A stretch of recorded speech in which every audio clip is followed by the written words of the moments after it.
পৃথিবীর সবচেয়ে শক্তিশালী দেশ আমেরিকা।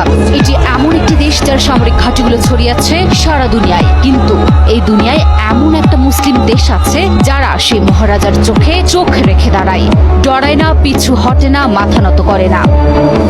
এই দেশটির নাম ইরান।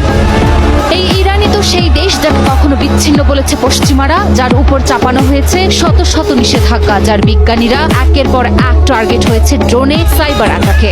যুক্তরাষ্ট্র হামলার পর বিশ্ববাসী মনে করেছিল ইরান ভয়ে চুপসে যাবে, কিন্তু না, সবাইকে চমকে দিয়ে বিশ্বের শক্তিধর দাদার কয়েকটি দাঁত ভেঙে দেয় ইরান। তাই তো ইরানের সর্বোচ্চ ধর্মীয় নেতা আয়াতুল্লাহ আলী খামেনি বললেন, ইরানি জাতি এমন নয় যে সহজে আত্মসমর্পণ করবে। বিশ্ব এখন স্তব্ধ। ইউরোপ, আমেরিকা, এমনকি ইসরায়েল কেউ ভাবতেও পারেনি ইরান এতটা সাহসিকতার সঙ্গে প্রতিক্রিয়া দেখাবে।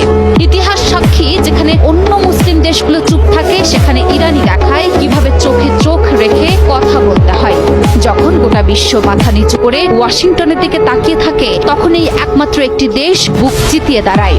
এটাই ইরান, দুর্বার, নির্ভীক, আত্মসম্মানে অটল।